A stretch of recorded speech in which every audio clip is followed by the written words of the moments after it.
Hello, everyone. This is Bill Apter, and I just finished taping an episode of Count It Out with Mike and Tyler, or Tyler and Mike. They're brilliant hosts. You've got to listen. You've got to see. Count It Out.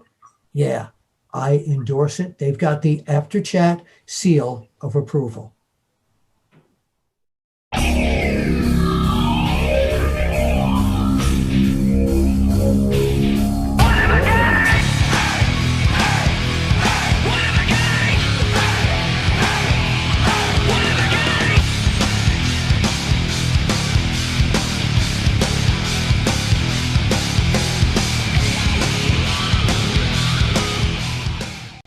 Well, we are live, pals, and for the 200th time, welcome to the Bill Apter Sealed of Approved, Count It Out with Mike and Tyler.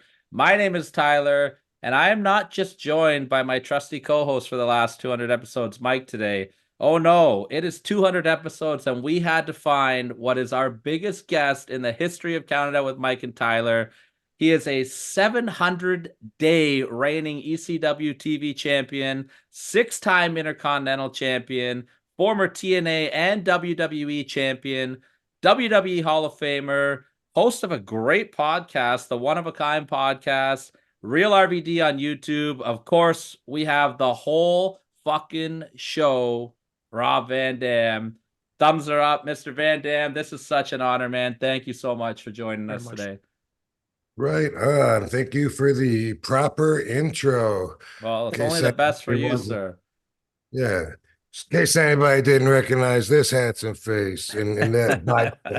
Well, you're in great shape. You look great right now, RVD, too. We saw you on AEW a little bit ago, and I want to talk about that in a minute. But before that, I want to talk about the One of a Kind podcast that you're doing. How much fun are you having getting behind the microphone and telling your stories out there?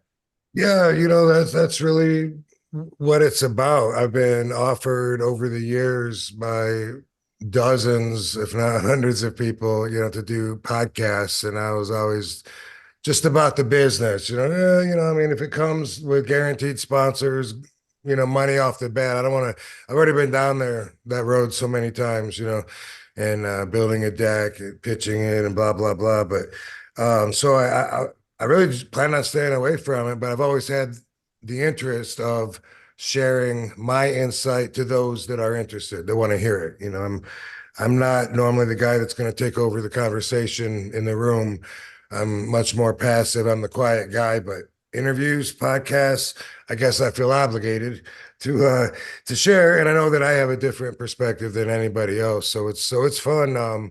We've been doing it for 30 some shows. I always did things like that. I did RVD radio way back in the day on Blog Talk, right, and RVD TV, and I did something called RVD Live for a while. And I was always interested, like I said, sharing my insight, and also in bringing celebrity friends together, and seeing that the commonality is that we're all just like real people, so sometimes it was awkward, and a lot of my interests are, instead of being for the mainstream bigger crowd, a lot of my passion things are more for niche crowds that the general public might not get. And some of that was that, like I would get big tough fighters, MMA guys or whatever on my show back then.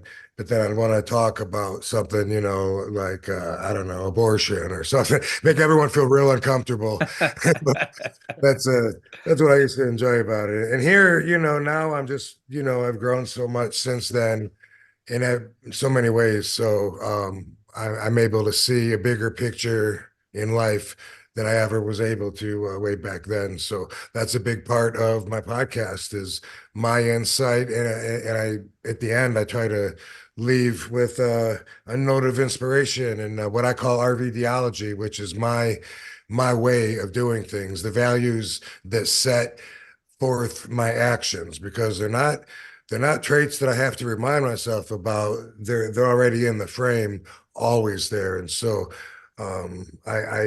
I get a lot of people telling me that I really helped them out a lot, whether it's through personal issues or just the right timing when they were feeling bad or whatever. But that keeps me going. That's something I've always been interested in too. I do RVDology full episodes sometimes on my YouTube page. There's quite a bit of them on there.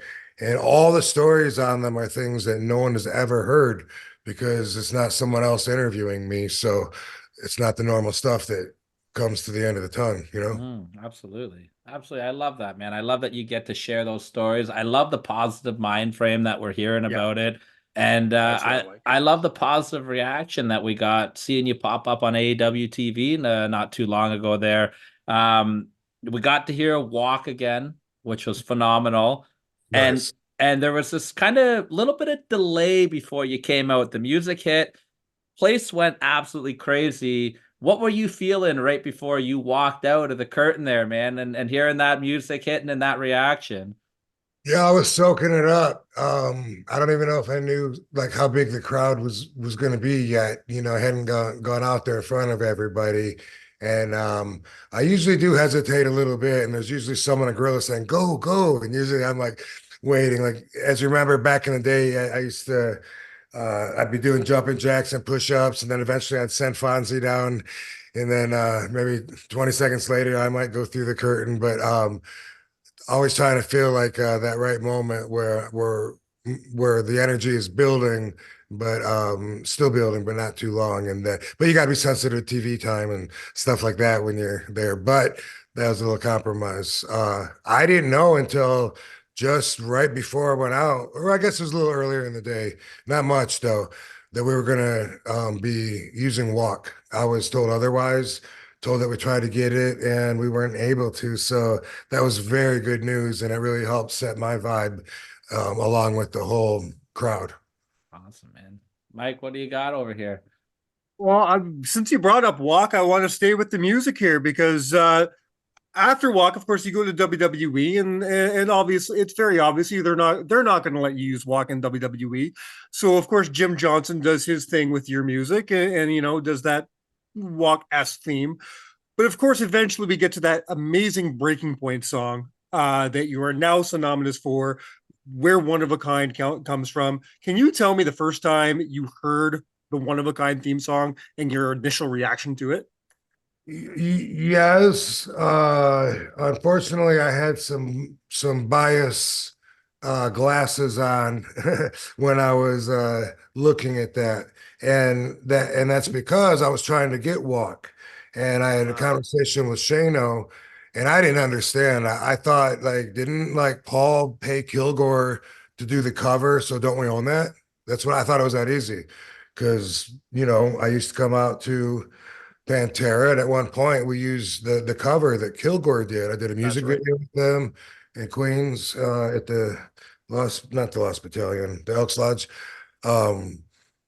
I thought, okay, you own ECW, so you own the rights to that too, and that's what I was after. So that's why it changed, I guess, from that first, as you said, Walk-esque one. I really wasn't in the mindset to give it the credit that I'm sure it deserved. My thought was just like, well, what about Walk? You know, why can't we do Walk? And I went to Shano and was like, what about Walk? Kilgore, boom, boom, boom. And he said, okay. And then he said, you know, we would talk about it next week. He would listen to it and whatever. And then the next week, he brought me out to the production truck. He said, I want you to take a listen to this. And he put One of a Kind on. And I was still, you know, like,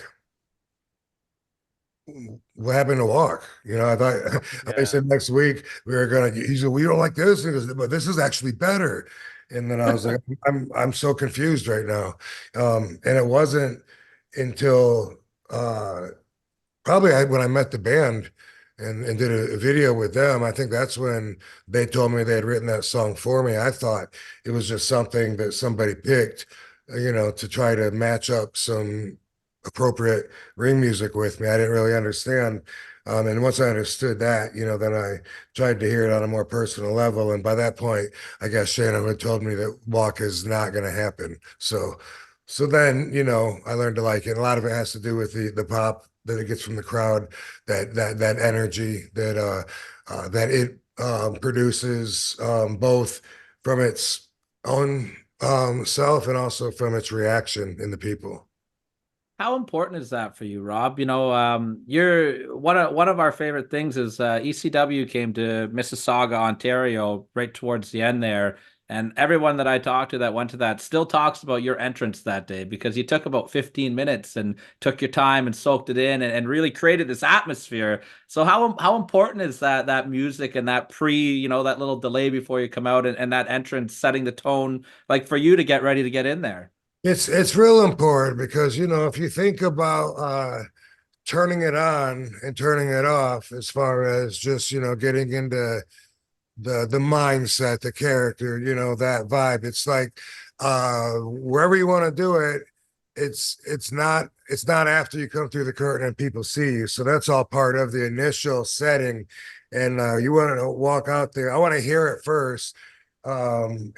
And get, you know, I want to feel that love so that when I go through there, you know, I feel like I'm answering a calling and boom, making that connection. And then, man, I've always really enjoyed all the RVD signs. And there was a time back in the day, like with WWE, where it seemed like every other person had an RVD sign, and it just felt so good. And it would offset some feelings that I might have about feeling underutilized or underappreciated by the office, depending on what was happening versus what was promised and all the BS that's part of that politicking. You know, it'd be sometimes I would just go out there, hear that music, get the people screaming, connect with them, and then that moment was real. Something they couldn't take from me, no matter what they tried to do. That was real to me. All the other stuff was BS. It might happen, it might not. You know, they might be saying it because they just want to sound good in front of their superiors. So they're telling you these are the plans, and there's so many alternate agendas and so many cheap level quality living that I had to adjust to and not be part of, but try to understand. And the fans, really connecting with the fans, is always what got me through.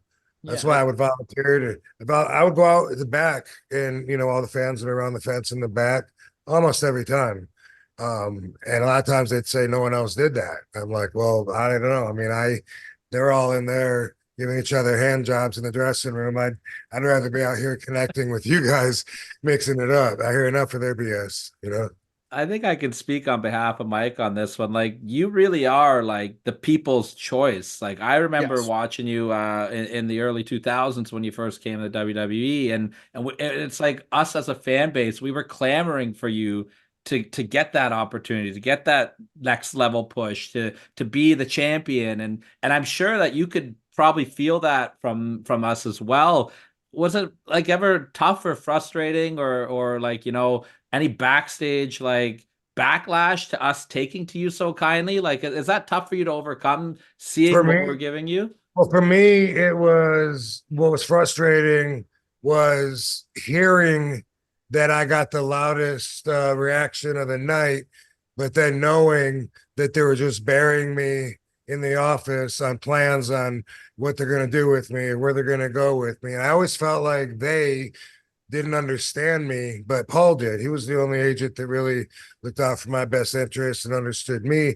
But it was always frustrating for me to feel like they were ignoring the crowd, like they don't see all those signs, or they don't hear those RVD chants. You know, it was just always like that. And I think that comes with just being a nonconformist, because I don't fit into their pre-planned agenda or pre-notion. They're confused. You know, they always wanted to make me angry. Where's that Rob Van Dam? This is the money.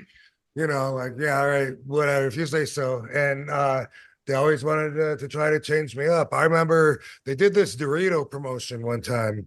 I can't remember what it entailed, but there was a few of us that were in this competition, and fans had to vote for it.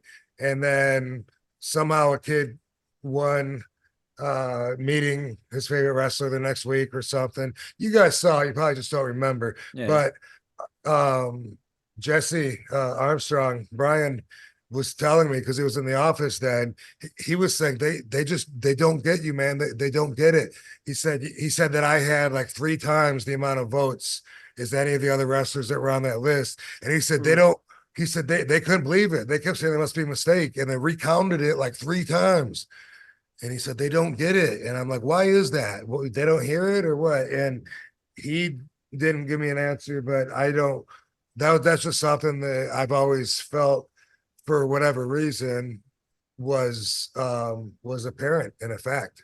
I wasn't the chosen foot to put forward, I guess. And looking at the bigger picture, I can see where I was a wild card in a way that didn't know, or I might get in trouble or whatever, fuck everything up. And when they finally did go in that direction, that's exactly what I did. So I got to prove any of the naysayers right that thought that all along for the last, 5-6 years.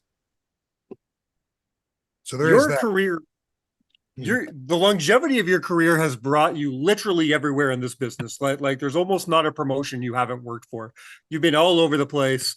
And because of that, you've worked with a lot of, let's say, very interesting, very cool people on both sides. Cool, maybe not so cool. And throughout the show, I'm going to definitely be asking you about a few people and some stories. But I want to start with a guy that you just mentioned just a few minutes ago. Just a few weeks ago, we had Todd Gordon here on the show. And the one time that Todd had me literally rolling on the floor laughing when he was telling stories about Fonzie. Can you please tell us about your time with Fonzie on the road and any cool stories that you may have of you and Fonzie? You guys must have gotten to some shit. Fonzie's a high energy man. Like when he's jumping up and down, blowing the whistle and stuff, he really is that energetic. I let him stay in my room one time, and like at 8 in the morning or something, maybe it was even earlier than that, he was gone, and I didn't see him for a long time. And he was down by the pool doing jumping jacks and stuff, and he was just excited, and he's always ready to go. So he busted his ass to be as much of a real manager as he could for Sabu and myself. So he would try to get to the hotel first before us, and try to ask to get us like the best rooms possible, and whatever else he could do without spending money, I guess, and to set us up like that. And so I always appreciated it and thought that was cool for that reason. If we were all out, and well, I was just gonna say one. All right, here. Well, damn, this story might be too long. Let me see if I could compact this story. Out here in Vegas at the Cauliflower Alley Club, Fonzie and I were there several years ago, and at nighttime after the event, we were at the Fridays where everyone's hanging out, drinking, whatever. Fonzie came up to me and said, hey, Van Dam, I got a key for you. You can stay here. You don't have to go anywhere. And I was like, well, no, I mean, I got a place, and I was going to stay anyway. And he's like, no, I'm saying like the whole room is yours, And I go, what are you talking about? Why do you have a key to it? And he goes, no, these guys, I don't know, they're not using it. And he brought over these 2 dudes, and they handed me a room key, and they were like, yeah, we're not going to use this. We got an extra room. And I was like, okay, because like my place isn't that far away. He goes, no, you've been drinking, or you can have some drinks, relax. You don't have to worry about driving or whatever. I said, okay. And I stayed there, and I called Fonzie in the morning, said, come up to my room to help bring me down to the convention, because I needed help like carrying some stuff and just getting ready, and felt like, letting him be the manager that he wants to be. So when he came up, it was close to time when we got to get down there, and I was smoking a joint by the window, and he was saying, I mean, damn, you should put that out. And I said, I don't think they care about this in Las Vegas. And he said, no, but oh no, here's what happened. smoking. I'm like, relax, just let me finish this. The phone rings. Fonzie picks it up, and there's someone pissed off on the other line, on the other end of the phone. And Fonzie's just like, he hung up. And I go, what was that? And he said, they said that front desk, he said, who are you? You're not supposed to be in that room. And I'm like, that's weird. And he said, let's get out of here. And I go, hold on, I'm almost done with it. And smoking. Hold on a second, and he's damn. I think I go, dude, come on. It's how big the hotels are, how long it takes to get from the front desk to here. Relax, man. I'm smoking, and pretty soon, like just as I throw it out the window, there's a knock on the door. I look through the peephole. I don't know what I thought I was going to see, but I see like 5 uniformed officers and a white shirt person all out there. And I was like, shit. Damn, we grabbed all our stuff and I opened the door like we're just walking out anyway, because we were. And she's like, who are you? What are you doing in this room? And I'm looking at everybody, and two guys, they go in the room, and one of them says, I smell marijuana, or do you have marijuana? I'm like, no, I don't have marijuana. And he's like, I smell it. The other cop said, I don't smell anything. And they're arguing about that. And I'm thinking, fuck, I have it. And it's like right here. And apparently they care about it. And I'm like, fuck, it's right beside me. Like, what's going on? And they're like, who are you? You're not supposed to be, no one is supposed to be in this room right now. We don't have you registered. And we're trying to tell them, these guys, who I don't know who. You expect me to believe they wouldn't believe me, or Fonzie. You expect me to believe that someone at the bar that you don't know just came up and handed you a key to a free room. You don't know who they were, and you don't know where they are right now. I'm like, yeah. I mean, I remember them saying they were staying across the hall, but they're not answering the door right now. And then Fonzie's trying to explain, we're wrestlers. People do things like that for us. Boom, boom, boom. And the one cop's looking all over for the weed and kept coming back to me, checking to see if my answer changed about having weed. And it's like, what do you want? This is, yeah, I'm telling you the truth. They gave me a key, and this is where I learned something that I don't think a lot of people know. But they said, if you're not registered, then you're not covered by their insurance, and you're not supposed to be in their room. How many people have had a friend or a girl, or an escort or whatever, stay in their room that the front desk didn't know about and think that it didn't matter because they were paying for the room? But apparently they care because of the insurance. So anyway, this is what happened. I don't know what else to tell you. We got to get going. What are you going to do? So eventually we had to tell them where we're going, down to the convention. And we got to be ready just in case they need us. They might come back down to get us, and we'll fine, do what you got to do. And we went down there, and I was just thinking, like, I should move the weed in case they do come down and get us. And, they didn't come down and get us, and they didn't bother us anymore. But the interesting thing that came out of it is that room was an extra room because it was booked for Mr. Paul Bearer, who passed away, I guess, maybe the night before. Oh, way. no kidding. Yeah. Wow. Oh, I don't know for sure that it was the night before, but it was within that time window of where they were expecting him to be there, and I took his room. Yeah. Wow, that's crazy. that's That's my Fonzie story. I'd expect nothing less. I'd love to talk to you a little bit about your fandom, Rob. We've all seen the classic $1 Million Man skit and all that stuff, but doing my research here, is it true that you were at WrestleMania 3? Yes, I was. Do you have any good memories from that? Such an iconic event, right? Yeah. I'd never seen a building that big or that big of a crowd. Like the outside of it, walking up to it in the line, it was so impressively huge. And then once I got inside, I realized it also went down really far down too. And it blew me away. I had a great time. My friend's dad lived in Pontiac, so made it possible. He scored some tickets and took us. And I had been going to live wrestling for some time, probably not a long time though. I brought a sign that said Greg the Hemorrhoid Valentine.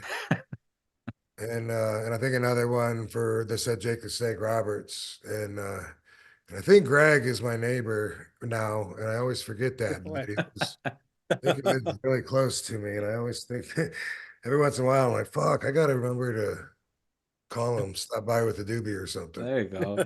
I just think it's such a cool, like, full circle moment too, like that you go to that classic, like, iconic event where Hogan slams Andre, and then you fast forward to our hometown in Toronto, and you're winning the Intercontinental title while Hogan and The Rock are tearing the house down too. Like that's a pretty cool moment. It really is. Yeah, when you look at the patterns of the universe, there's a lot of things like that that get overlooked.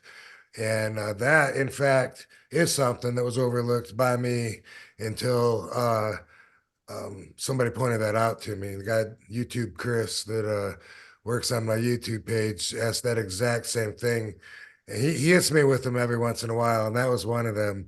Exactly, pretty much how you said that, comparing WrestleMania 3 to 18. But every once in a while, he's like, "Did you ever think about how this and this and this?" And my answer is always no. Like, oh, that's pretty cool to point that out. But as you move, your perspective changes. Even if you're looking at the same thing, you're looking at it from a different spot, a different angle, somewhere different. So in life, you go through, and because you're not able to maintain that same perspective that you had when you started, some things won't stand out as much as they used to because your values adapted to the growth of life.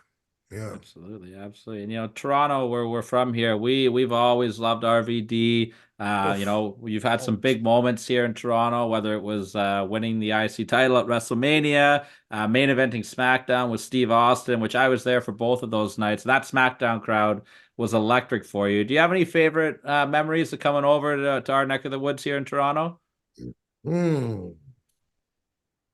Well, I mean, we already talked about WrestleMania 18, but I always liked Toronto, the city. I've been going there so long. I used to collect comic books. I guess I was still doing that when I first got to WWE, because I remember going to some comic shops in Toronto and being excited. Um, so that's something that I don't do anymore, but that's the span of being on the road. But I have a good friend that lives in Hamilton, Harry D, the referee. Oh yeah, Yeah. we know Harry. Yeah, Yeah. I saw Harry Yeah. not long ago. Yeah. So I always enjoy going to Toronto and hooking up with him, and he always takes care of me, usually drives me around and makes sure my head's on right. And um, I actually will be coming to Toronto for an appearance at the end of April. Nice. So Well, good We'll to have know. we'll keep our eyes yeah. open for that, man. We'll have to Well, come by and say we'll- what's up to you. Yeah, and we Yeah. will promote the hell out of that. Mhm. Let's take a step back. Let's go to two. I want to go back to the year 2001 for a minute. I think it's the general consensus among fans and pundits that the invasion storyline, the story itself, maybe was a bit of a flop. But god damn, did it give us some amazing in-ring content. And for my money, one of the best things we got out of that was at the invasion story or the invasion pay-per-view itself. And that was a hardcore match between yourself and Jeff Hardy. Now, for me, and you correct me if this is not how you felt or how you saw it, but from my money, when I'm sitting, I'm watching that show and what comes after, do you feel that might be the moment where something clicked in the office and said, "Oh shit, okay, we do have something with RVD"? Is that the moment when you beat Jeff Hardy that night? Is that when they said, "We got to push this guy as a babyface and we have to do it now"? I think that would probably be a correct statement. I think that's the first time maybe they got a chance to really see what an RVD match, like that would be. So I think that if I had any proving to do, that I proved it that night. I think that I was kind of hard to deny after having that kick-ass match, which I've always enjoyed wrestling with Jeff, and we we always have great matches and bring a high level of competition out of each other. So that match is it goes down as one of my favorites still. And I'm hearing Channing Decker screaming in my ear to mention Greektown Wrestling about Toronto too. So sorry, Yeah, yeah. sorry, that's also one of my favorite parts about Toronto. They just had your old friend Jerry Lynn at their last show in over Christmas time there. So That's right. Yeah. That's awesome. I remember when Jerry he came down to TNA Impact and I wrestled him for that Hardcore Justice show, Yes. ECW like TNA tribute, and he was retiring. I couldn't get him to think anything other. If I remember right, he was just 50, but I was like, "Come on, dude! I mean, we got a lot of matches ahead of us and stuff." And he was like, "Nope, nope," and he said he wasn't even working out, going to the gym at all because he didn't want to feel good, and then make him, have him start wanting to wrestle again and start taking bookings. And he said he was so committed, so he wasn't working out, and he wore a shirt during that match, a blue shirt. It's the only, yeah, Metal Mayhem match, I think they called it, yeah, something crazy Full like Metal that. Mayhem. Yeah. That's Okay, right. yeah, and but during the whole match, whenever I got a chance, I'd reach over and I would try to jerk his shirt up, grab it, pull it down, and I just thought that was so funny every time.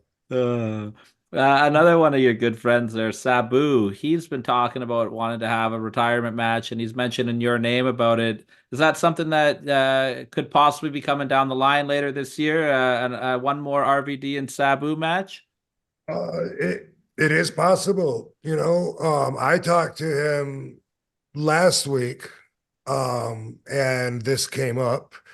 He was telling me that he wanted to have another match, which surprised me because I couldn't get him, to take a booking.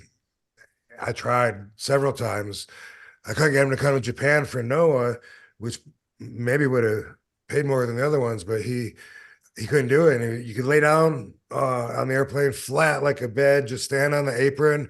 I'll be your partner. Don't worry about doing anything. And I couldn't get him to take a booking. And then he tells me last week he wants to have one more match now, and he's working out, and he's feeling good because he's working out, and he's also working out because he's feeling good. So he's got that cycle of good energy going, and I think something makes me think that he was thinking of like the end of summer. I don't know if he specifically mentioned or not, but it seems like July or August that his mind, something from the conversation made me think that. And I asked him if he had an opponent in mind, and he said no. And I said, "Oh, you don't have a booking or an opponent or anything?" He's like, "No, I just want it to happen, and give me something to work towards." And we're going to be documenting it. Completely coincidentally, we were going to be doing this Sabu documentary anyway, and timing of Oh, that's it cool. with Joe Clark, who is my partner that he and I did Headstrong together, and he has Back Row Studios, which have a lot of his other projects he's done, but that just fell right into place. So we'll be capturing it. But I did see him on, I guess it was JBL and Jerry Briscoe's podcast, I think, Yep. when we mentioned my name, but he didn't tell me that. But either way, I mean, of course, I'd be interested. We always talked a long time ago about it would be cool if we wanted to retire at the same time, which at one point years ago seemed like it was possible, because I figured that Sabu's heart would have him wrestling until he was in the grave. So even though he's a little older than me, I figured I could see that working out. And we talked about doing a world retirement tour where we wrestle in all the countries that we used to wrestle in, and on a retirement tour in Australia and Japan and England, blah, blah, blah. And it was just talk where, yeah, that would be cool sometime. And we'll have that plan in the back of our mind if we both want to retire at the same time. If this happens, I don't see it being my retirement match. If it is his or not, either way, of course, that'd be awesome. I'd be definitely interested in being part of it. Rob, we're currently in an era of WWE television where we're seeing a lot of history making long title reigns. Yourself as the longest reigning TV champion of all time, as Tyler mentioned at the beginning of the show, what's your take on seeing guys like Gunther and Roman Reigns holding the titles for this long? Is this something that elevates a character, elevates a wrestler, or does it matter to you as someone who's been there? It does, but where my mind was going wasn't about it necessarily elevating the character, but making the championship mean something. Because if the championship doesn't mean anything, then what does the champion mean? Right? Very good point, yeah. Earlier, somebody was asking me about what would have happened if I would have had what I've always said was my hopes, and to wrestle Mike Awesome, heavyweight champion, ECW belt versus TV championship. And I always wanted that to happen. I thought, and for a while we were building, like, you know, on opposite ends of the house, we were two pedestals that were building it, and I was really into it, but you know, I wasn't trying to see it all the way through. But when they asked me about it, I said, you know, I think that for him, I think that he was awesome, you know, pun intended, great wrestler. But being the ECW heavyweight champion, I think made him mean even more. And I believe with me that me being the TV champion there in that time made the TV championship actually mean more. And looking at it that way, I would have collected both championships, hypothetically, in an ideal situation in my mind, and then and had both of them so that it could be seen from any perspective that I'm this guy and this guy, but it's all about being this guy, you know. But I think, you know, that there's a legitimate complaint when the titles change hands so many times that it means less. It means less because people might not know or remember or keep up with who's champion. And besides that, if everybody can tell you that they were the champion at one time, well, that's not like the old Bruno Sammartino days, is it? No, So 100%. I think that longer reigns are good for the business, because then it adds credibility to that position of being the champion, and what that means to the wrestler that is in that position. And then of course, as a byproduct, then of course it picks that wrestler up as well. I think it's also good for the person that beats that champion as well. You know, like 100%. whoever beats Gunter, that's a big win for them. If you hadn't got injured, whoever would have beat you for that ECW TV championship, it makes them a player immediately, right? Absolutely. And everybody probably wants to be that person and get in that position. Yeah. I'd love to talk to you about somebody that you did some work with in TNA, and somebody who's announced that his retirement's coming up as well, and that's Sting. What's your memories of working with Sting, and what are your thoughts of him and Darby for the Young Bucks for his last match? Hmm. I think that matchup sounds like a very good collection of talent for the best exhibition that you're going to get out of Sting and anyone else. So I think that that's going to be really good, and I want to be able to showcase what they have. You know, I think Sting's been talking about retiring forever, you know, but if he really is done, then you know, God bless him, and he's been going strong for being up there in years. And when I worked with him, I thought that he was generous enough to where I could have what I needed out of a hardcore match and go up the bleachers and do a crossbody over the railing on him, or whatever we did. There was things like that that contradicted any fears that, oh, he's maybe not going to want to do anything because he's 50. And I look at me, I'm 53, and I don't even know what, can't even believe 50 sounded like that. But I don't know. Do you know how old he is? I think he's getting close to 60. I think. I think he's pushing 60 at this point. Yeah. Oh, I thought he was He more might he than might that. might be in his early 60s, but yeah, he's around that mark, late 50s, early 60s. Okay, yeah. Regardless, he's someone. 64. Yeah.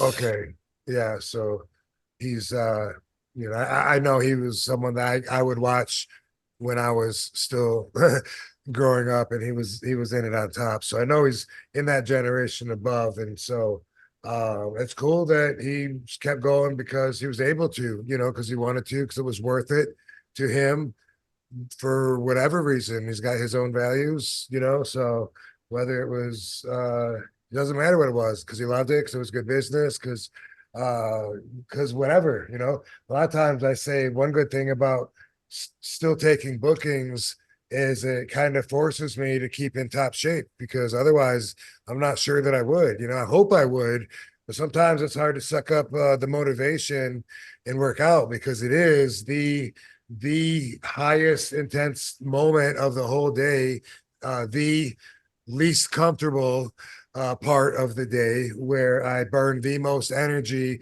and give the most output. So, when you're thinking about overall comfortableness is pretty hard to beat.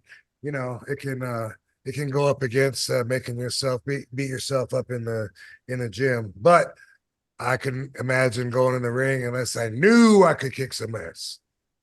And ask Channing Decker in Toronto. He knows full well that RVD is still the whole fucking show. No kidding. Indeed, guilty as charged. No, Rob, we as fans consider you to be not only one of the most talented wrestlers, but I consider you to be probably the most creative and innovative wrestlers we've ever seen in the history of professional wrestling. I need to jump into your brain for a minute, because there's some things I just really need to understand. Is there any way you can try to bring us through any part of your process when you're coming, trying to create things like the Van Daminator, the Rolling Thunder, these things that we never seen anybody else do before? And it's almost like, if I'm a wrestler, if I'm sitting there in a ring and I see you do something like that for the first time, it's almost like a thing where, like, oh fuck, it was right there. Van Damme got it before anybody else did. Because you take something so simple, like the Rolling Thunder is so simple yet so creative at the same time. How does your brain work? Where does this kind of stuff come from? Do you spitball off people? Do you get people's advice, or is this just something I'm going to go try this and see what sticks? I think it probably has a lot to do with just being a nonconformist, and overall my perspective of hating trying to fit in. Coming up with new moves has always been my interest, and my buddy too, Dango, like my best friend. We would wrestle each other in school and get in trouble for doing backflips in the hallways and all that. We were partners in crime. Both of us were always just trying to come up with new moves. And before I ever had my first match, I came up with a split leg moonsault in my head, just thinking about it, visualizing, like, I wonder if I could jump up and hit my legs in a split on the top rope, get enough momentum, to clear my head and flip back. And I would write down stuff like that. And that was what was important to me and what I thought was cool. But also as a fan, that's what I liked, was the wrestlers that did a little different moves. Like I always say Leaping Lanny Poffo. He was one of my first favorites that I remember.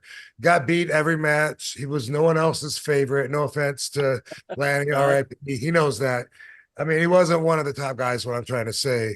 Until he got his genius gimmick, he was a jobber, as was the business back then. But as a fan, I always got behind him. I always thought tonight's going to be his night. He's going to win.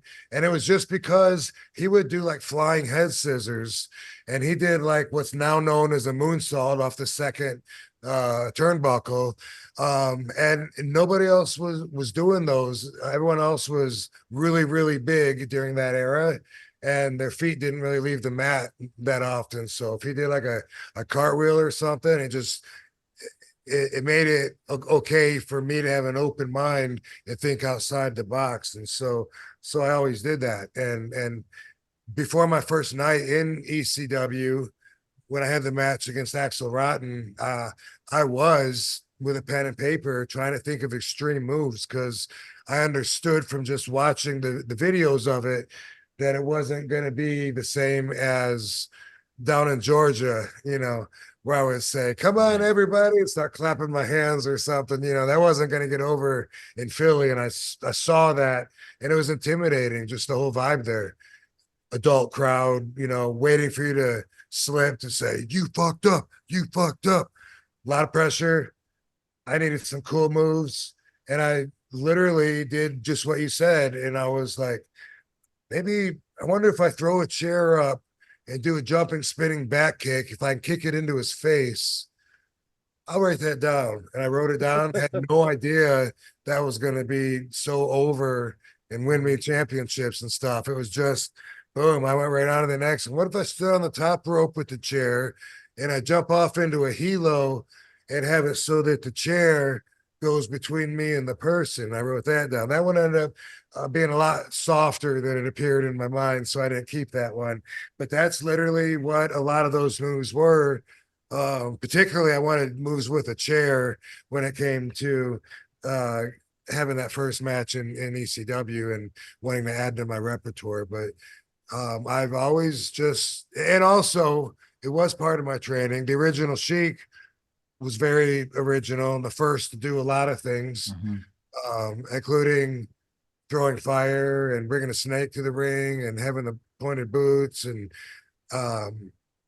anyway, he and Sabu, they did both teach me not to try to be like anybody else.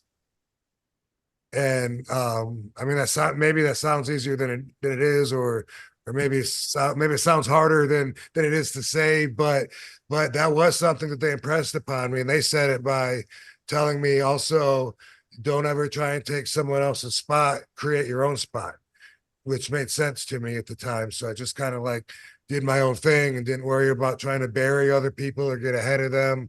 And so I was always turned off by the politics and that dark side of the business. But I think that the Sheik, Sabu, and I are all three very original in different ways. And I think a lot of it had to do with the philosophy that the OG passed on to us. You mentioned Philadelphia and ECW, and I gotta ask, we are on the road to WrestleMania right now with the WWE. WrestleMania in Philadelphia this year. I'm sure everybody has been asking you, are we going to see RVD involved in anything with that weekend? Maybe a Hall of Fame induction or something with the event. What's your relationship like with the WWE right now? Ask myself that all the time. I will be there that weekend. I will be at WrestleCon. I also will be having a match where outside of WWE, where I will be tag teaming with Matt Riddle somewhere. Somewhere that weekend. I had something on the table that got taken off and is possibly back on again or not, that I'm waiting to find out, that would include the big dub. But there's nothing for sure to talk about, but I will be there and looking forward to it. And I probably will go to Hall of Fame. They invited me anyway to go as a spectator and show support. So I probably will. Don't know about inducting anybody. Don't know who's being inducted.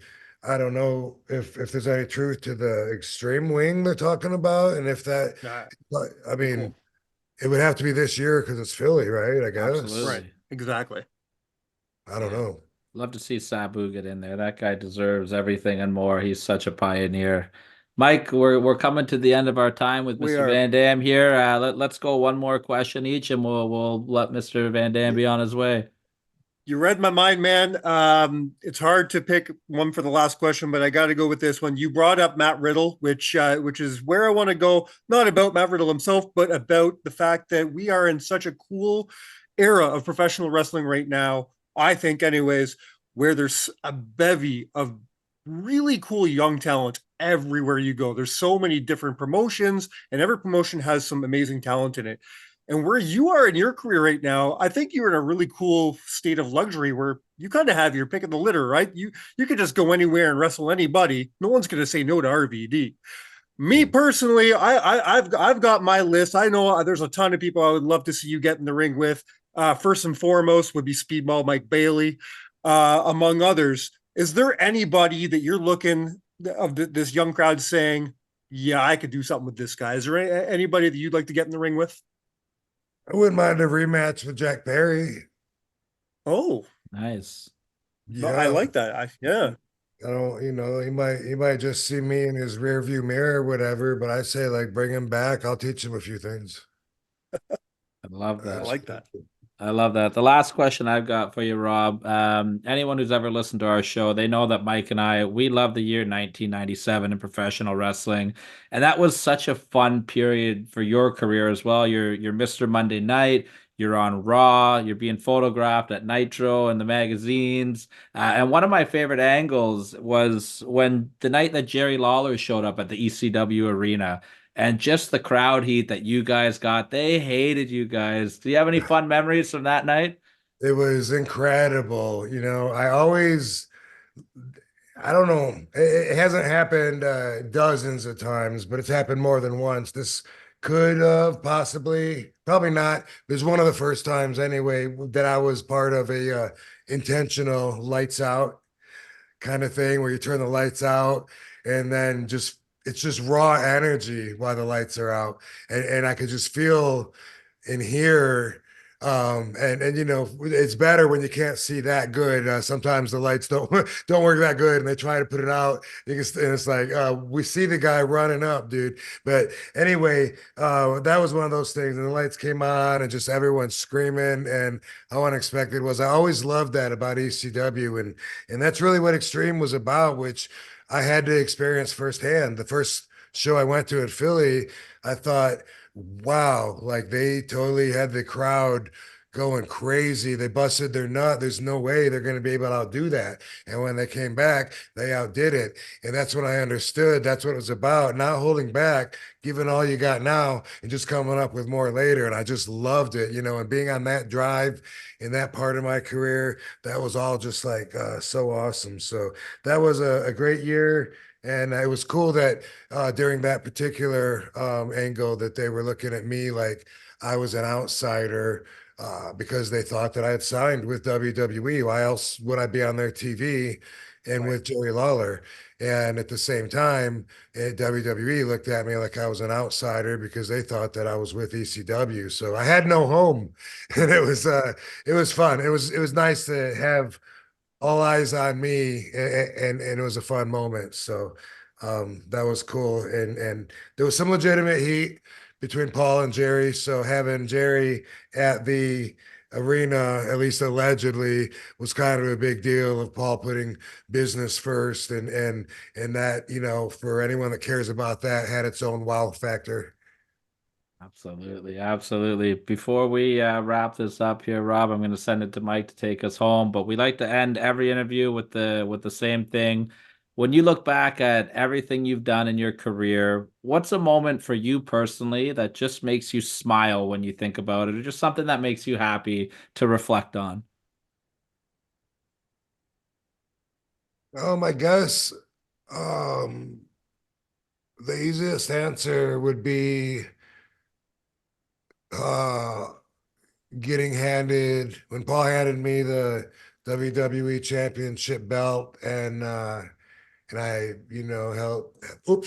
held it up and celebrated with the crowd, and just, there's never, I don't know if there's ever been another time where the crowd, with that, especially with that uh, brutal of a passion, was so 100% for, exactly what they got. And it was really the moment of my career that was compensation for any time I put into it or whatever, because it wasn't just taking the seat of being the WWE champion. That just happened to go along with the fact that I brought ECW back and that I was bringing my favorite art form to the big stage. And this is what I believe, that everybody was going to be able to see ECW now, and that was just going to have every chance that the mainstream wrestling had to pick up those like-minded fans that won't accept anything less once they've been exposed to this alternative cool style of what wrestling could be. And all of that was in my mindset, and we're coming back. And because of me, not just me, but me, we're bringing back a third brand, Raw, SmackDown, ECW, because I went to Vince McMahon with the idea of bringing ECW back and of using the guys that he has that are former ECW wrestlers, knowing that we all had that passion for that style. And so all of that going into it, we're bringing it back. It's going to have its own TV slot, ECW. And because I'm the best foot to put forward in this situation, I'm going to be leading the whole fucking movement, at least until I wasn't. But at that rewarding moment, that's what it was all about. So that was me being at the top of the industry in a place where it never would have happened if I wasn't responsible for taking a huge part in manipulating the entire playing field with change so that this was the right thing to do. I love that. That's awesome. Well, Me too. thank you. Number one, we thank you so much for your time, Rob. You were so gracious with your time today. And we thank everybody who's been listening for the last 200 shows. We could not think of a better way to get it to top off 200 than with Rob Van Dam. Funny story, when I reached out to Rob for the show, Rob said, I'd love to do it unless you find someone bigger. And I fucking laughed my ass off. Who's bigger than the whole fucking show to do the 200th show? Thank you so much, Rob. We really do appreciate it. And on behalf of the whole fucking show himself, Rob Van Dam, you have been counted out. Nice. Congratulations, guys.